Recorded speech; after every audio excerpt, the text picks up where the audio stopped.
In May of 1981, Mara Whitcomb came home with a soil probe in her truck and a map case under her arm.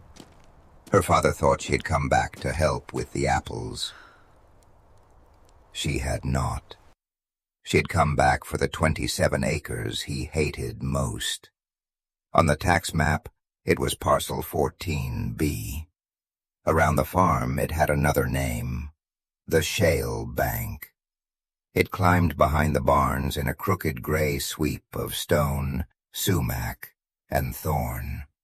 It was too steep for a tractor, too dry for pasture, too broken for apples, and too awkward to fence. For 3 generations, the Whitcombs had carried it like a bad debt. So when Mara walked into the kitchen and said that the shale bank might be the most valuable land they owned, her father laughed once. Not because it was funny, because laughing was easier than answering. Caleb Whitcomb was 61, broad-shouldered, weather-bent, and practical in the way men become practical when a mortgage has outlived every dream on the property. He had farmed the flats all his life. He trusted rows he could spray, trees he could prune from a ladder, soil that stayed where it was placed. The shale bank did none of those things. It shed water like a roof. It threw stones into the mower. It grew stubborn brush that scratched the paint off equipment. Every spring, Caleb looked at that slope and saw only work that would never become income. Mara saw something else. She had spent 4 years at Cornell, studying plant pathology and cool climate viticulture. She knew how frost moved at night. She knew how stone held heat after sunset. She knew that a vineyard did not always want generous soil. Some vines made their deepest flavor only when the ground forced them to struggle. To Caleb, struggle was a warning. To Mara, it was a clue. For a week, she walked the shale bank alone. She carried a hand thermometer, a soil probe, a roll of orange flagging tape, and a notebook wrapped in a bread bag to keep the rain out. She took readings at dawn, at noon, and after midnight.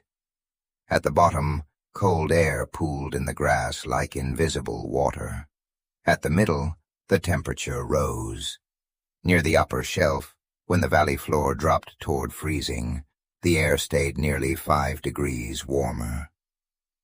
The slope was not simply high ground. It was a drain. Cold air slid off it and kept going. The fractured shale underfoot did something just as important. It absorbed heat during the day and breathed it back at night. The soil was thin, mean, and mineral-heavy. But when she rubbed it between her fingers, it smelled sharp and alive. Mara marked the warm belt with orange tape. By the 5th night, the hillside looked as if a quiet fire had been mapped across it. At supper, she spread her charts beside the salt shaker. Caleb looked down at the pencil lines, the slope readings, the hand-drawn arrows showing the movement of cold air. He did not touch the papers. "I've already spoken to Hollis Development," he said. "They want the ridge access, cabins, maybe a gravel cut first.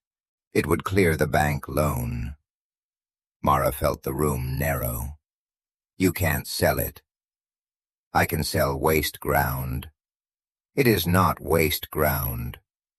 It has been waste ground since my grandfather bought it. That's because everyone tried to make it behave like flat land." Caleb's eyes hardened. "And you know better?" She took a breath. "I know it could grow Riesling." The word sat on the table like a foreign object. They grew apples. They sold cider to roadside tourists. A few new vineyards had appeared near the lakes, but those owners had money, south-facing slopes, and clean rows people could see from the highway. The Whitcomb shale bank was hidden behind barns and looked like a place equipment went to die. Caleb pushed the charts back toward her. "You came home with expensive words," he said. "I came home every night for 40 years with mud on my boots. That hill has never paid a bill." Mara gathered the papers slowly. Maybe no one ever sent it the right bill. The argument lasted most of June. It moved through the house like weather. Some mornings it was sharp. Some nights it was only a silence across the table. Caleb saw a daughter gambling with land he had nearly lost twice. Mara saw a father preparing to sell the only part of the farm that had been misunderstood instead of exhausted. Then in the old pump room behind the cider shed, she found the ledger. It was wrapped in cracked oilcloth and wedged between jars of bent nails. The cover was black, the corners swollen from damp, and the pages smelled of dust, iron, and mouse paper. It had belonged to Mara's great-grandmother, Lisa Whitcomb, who had come from the Mosel Valley as a young woman and never stopped missing hillsides. The first pages were household accounts: sugar, flour, lamp oil, shoe repair. Then the handwriting changed. There were sketches of the shale bank from the 1920s, not as a nuisance, as a vineyard. There were notes on where snow melted first, where fog settled, where spring frost burned apple blossoms below, but spared wild grape shoots above the stone line. There were little diagrams of dry-laid walls, narrow terraces, brush drains, and contour rows. One page stopped Mara cold. Upper shelf keeps the night. Lower ground spends it. Lisa had seen it. She had known. But the farm had needed faster money. Apples were easier to explain to lenders than a stone vineyard no one believed in.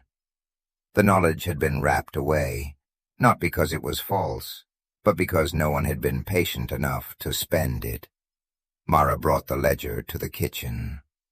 Caleb turned the pages with 2 fingers, as if the book might accuse him. "That was your grandmother's foolishness," he said, but his voice had lost some of its weight. "She took frost notes for 17 years. She also talked to hens. She was right about the hill." Caleb closed the ledger. Mara made him a deal. "Give me 6 years. Don't sell parcel 14B. I will not borrow against the house. I will not ask you to co-sign a thing. I'll work nights at the packing shed. I'll build the terraces myself. If after 6 years the bank has nothing useful on it, you can sell it, and I won't stand in the way." Caleb studied her face. He saw the stubbornness first, then the exhaustion, then something he had not expected: certainty without arrogance. He agreed, not because he believed, because a father can sometimes mistake mercy for delay.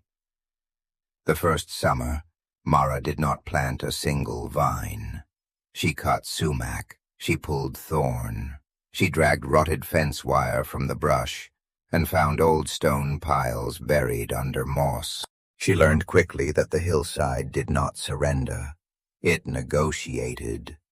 Every rock had to be pried loose, turned, lifted, and fitted. Every foot of cleared ground revealed another buried problem.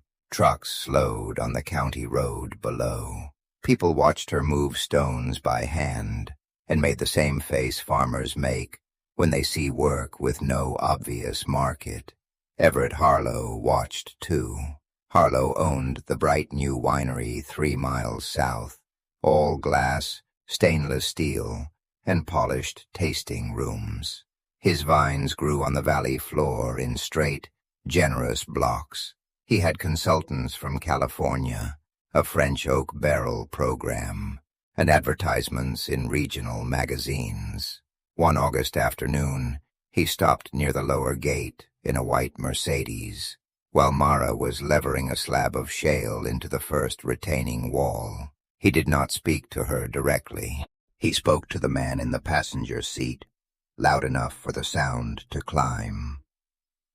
"There's romance," he said, "and then there's bad arithmetic." The passenger laughed. Harlow pointed up the slope. "That girl is stacking a museum. You can't run a vineyard on a goat path." Mara kept both hands on the bar. The stone shifted. For one long second, it seemed ready to roll back and crush her boot. Then it settled into the wall with a deep, dry knock. She did not look down at the road. The knock was answer enough. By autumn, she had built 3 terraces. By spring, one of them had failed. A March rain came hard from the lake, cold and slanting. Water found the weak seam behind the new wall, filled it, and pushed. At dawn, Mara stood in the mud and looked at 30 feet of collapsed stone. The wall lay open like a broken rib. Caleb came from the barn and stopped beside her. He did not say he had warned her. He did not need to. That silence hurt more than shouting would have. For 2 days, Mara barely spoke. She sat in the pump room with Lisa's ledger open on her knees, reading the old notes until the pencil marks blurred. The answer was not in the wall diagrams. It was in the drainage sketches. She had built strength where she needed breathing room. The hillside did not want to be held tight. It wanted a path for the water. She rebuilt the terrace with a backfilled vein of broken stone and planted rye, vetch, and deep-rooted clover across the raw soil. Not as a crop, as a root mesh, a living net to lace the loose ground together before winter could tear it apart again. The neighbors saw green cover where vines should have been and decided she had lost courage. Mara let them think it. A hill does not care what people call progress. It only cares what holds when the weather arrives. The next spring, the rebuilt wall stood firm. Then came the vines. She chose Riesling, not the sweet, careless kind tourists thought they knew, but a cold climate clone with small berries, tight skins, and a talent for turning hardship into brightness. She planted by hand on the contour, each row bent slightly with the hill, instead of forcing the hill to obey the row. The work was slow enough to look foolish from a distance. Up close, it was precise. She spaced vines where the air readings held. She left breaks for cold air to pass. She trained the trunks low enough to collect heat from the stone, high enough to escape the damp pockets. She kept grass between the rows, not because it looked pretty, but because roots were cheaper than erosion. Her hands changed. The clean university hands Caleb remembered became cracked, swollen, permanently nicked. In winter, the cuts opened again. In summer, the shale dust settled into the lines of her skin and stayed there. But the vines took, not all at once, not dramatically. First the buds opened evenly after colder nights. Then the leaves hardened with a deep green sheen. Then the young trunks thickened and threw roots down into fractures Caleb had always cursed. By the end of the 6th year, the shale bank held 11 terraces, 2,000 vines, and no profit. Caleb walked the lowest row one evening without telling her. He stood with his cap in his hand and looked up at the curved walls catching the last light. The slope still looked impossible, but now the impossibility had order. At breakfast the next morning, he slid the Hollis development letter into the stove. Mara watched the paper curl. Neither of them spoke. That was the first harvest, not of fruit, of trust. The first real grapes came 2 years later, barely enough to fill a few small bins. Mara crushed them in a borrowed press and fermented the juice in old dairy tanks she had scrubbed until her arms ached. The wine was fierce, thin at the edges, almost too sharp. But beneath the sharpness was something strange. Lemon peel, wet stone, a clean, electric line that tasted exactly like the hill smelled after rain. Harlow tasted it at a county event and smiled politely. "Interesting," he said. In his mouth, the word meant unfinished. Mara heard it and felt the old heat rise in her chest. Then she went home and worked another season. The shale bank improved slowly, the way honest things often do. The walls settled, the cover crops built organic matter. The vines stopped looking like plants set on a hill and began looking like the hill had grown them itself. Mara learned every weak pocket, every warm ledge, every place the wind bent differently. She pruned harder than her neighbors. She harvested later. She accepted smaller yields because the fruit came in with acid that held like a drawn wire. By 1995, the Whitcomb Riesling was no longer a curiosity. It was a small, local secret. Restaurants in Ithaca bought a few cases. A wine shop in Rochester called before bottling. A critic passing through wrote that it had a severity that becomes beautiful after the second sip. Caleb cut that line from the paper and kept it in his wallet, though he never admitted it. Then came the frost. It arrived in April of 1996, after a warm spell had fooled the valley into opening early. Buds had broken, shoots were tender. The whole region smelled like green growth and risk. The forecast changed on a Wednesday afternoon.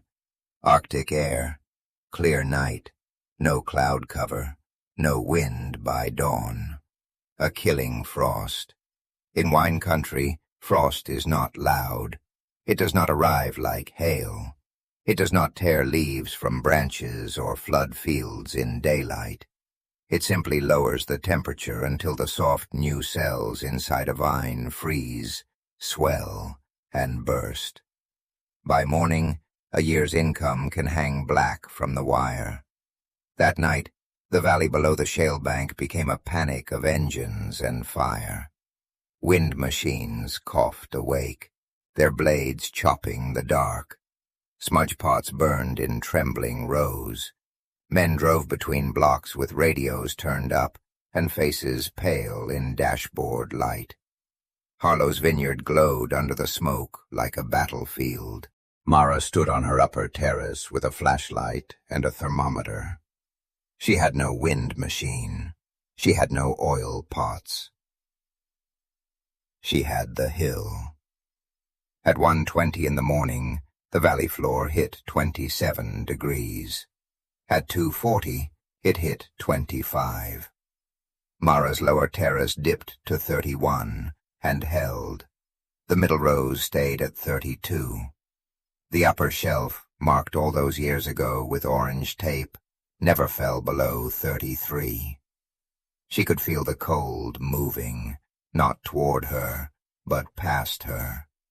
It flowed down the open lanes she had left between terraces. It slipped through the stone drains. It poured off the shale bank and settled where everyone else had planted easy ground.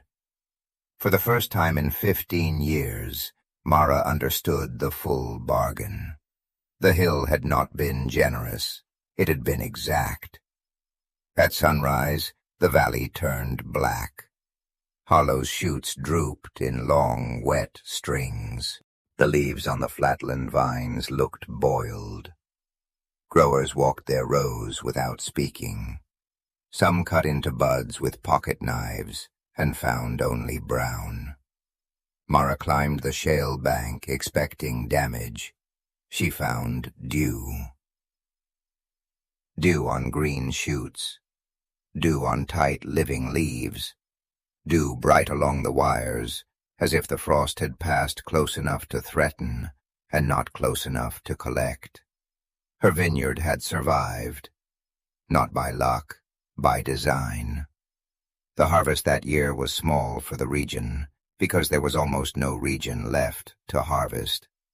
But on parcel 14B, the fruit ripened slowly through a dry autumn. The berries came in golden, concentrated, and razor bright. Mara fermented them cold, kept the wine still, and bottled it under the label Caleb had once refused to say aloud. Whitcomb Shale Bank. Only 480 cases existed. She sent 6 bottles to the International Cool Climate Wine Challenge because a restaurant owner insisted, and because the entry fee was already paid. In February, the letter came. Her Riesling had won the top white wine award. Not in the county, not in the state, across the entire competition. At first, no one knew what to do with the news. A wine from the ugly bank behind the apple barns had beaten estates with stone gates, consultants, and imported barrels. The same slope people had joked about was suddenly being described as a rare sight, a mineral slope, a cold climate treasure. The phone rang for 2 weeks. Distributors asked for wine that did not exist. Restaurant owners offered to pay in advance. A magazine sent a photographer who kept trying to place Mara in soft light beside the vines, until she told him the wall was the point, not her face. Then Harlow came. He drove up in a new black sedan, slower than he used to drive, and parked near the cider shed. He was still well-dressed, still careful with his posture, but the frost had put 10 years in his eyes. Mara was mending a training wire on the second terrace when he approached. For a while, he looked at the stone walls. Then he said, "I thought the slope would punish the vines." "It did," Mara said. Harlow looked at her. She tightened the wire. "That's why the fruit survived." He swallowed. "I would like to buy your entire release." "It's already placed." "I can pay more." "I know." The answer did not need anger to be final. Harlow looked uphill, past the curved rows, past the stone ribs, toward the shelf where the first orange tape had once fluttered. "How did you see it?" he asked. Mara wiped shale dust from her palm. "I stopped asking the hill to be flat."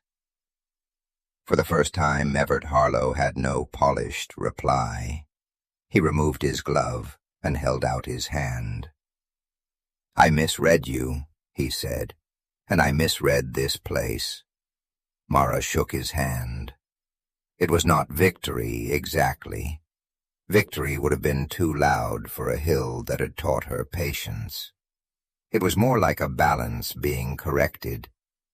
The apology that mattered came that evening. Caleb found her on the upper shelf just before sunset. The lake was a strip of silver beyond the barns, and the terraces below them held the light in long, warm bands. He carried the black ledger under one arm. For a long time he said nothing. Then he opened to Lisa's frost notes and rested one finger on the old line Mara knew by heart. "Upper shelf keeps the night, lower ground spends it." Caleb's face folded in on itself. "My father called her stubborn," he said. "I called her worse than that when I was young. I thought she was clinging to a world that didn't fit here." Mara waited. Caleb looked across the rows. "I thought the same of you." The words cost him. She could hear it. He reached into his shirt pocket and unfolded a brittle photograph. Mara had never seen it before. It showed Lisa as a young woman, standing beside a steep, narrow vineyard in Germany, one hand on a stone wall, her expression severe and proud. Caleb handed it to Mara. "She brought more with her than recipes," he said. "We just didn't know how to value it." His voice roughened. "I almost sold the only piece of this farm that still knew what she knew." Mara looked down at the photograph, then at the walls her own hands had built from the same stubborn stone. Caleb turned toward the slope. "I was wrong," he said. "This was never waste ground." No speech after that would have improved the moment. So Mara only stood beside him while the evening cooled, and the hillside gave the day's heat back a degree at a time. In the years that followed, Whitcomb Shale Bank became a name people spoke carefully. Not because it was large. It was not. Mara refused to turn every acre into spectacle. She kept the vineyard small enough to walk and hard enough to respect. Young growers came to study the terraces. Some arrived expecting a romantic story about instinct. Mara disappointed them quickly. She showed them temperature logs, drainage cuts, root depth, pruning weights, and frost maps. She made them kneel and pick up the shale. She made them stand at the bottom of the slope after sunset and feel the cold settle around their boots. Then she walked them uphill until the air changed. Only then did she show them Lisa's ledger, not as a relic, as a set of accounts, years of observation, years of patience, years of noticing what the land was charging and what it was willing to return. Caleb lived long enough to see the farm debt cleared. He lived long enough to hear visitors praise the very slope he had once tried to sell. More than once, Mara caught him at the lower gate, correcting strangers who called the shale bank lucky. "It wasn't luck," he would say. Then he would point to the terraces. She read the books the ground was keeping. Long after Caleb was gone, Mara still walked the upper shelf at dusk, her hair silvered, her hands bent at the knuckles. The oldest vines twisted into shapes that looked almost like script. Every autumn, when the grapes came in bright and spare and difficult, she remembered the kitchen table, the loan papers, the collapsed wall, the laughter from the road, the frost moving like water through the dark. Her father had listed the hill as waste. Mara learned to read the account. And in the end, the hill paid every debt with interest.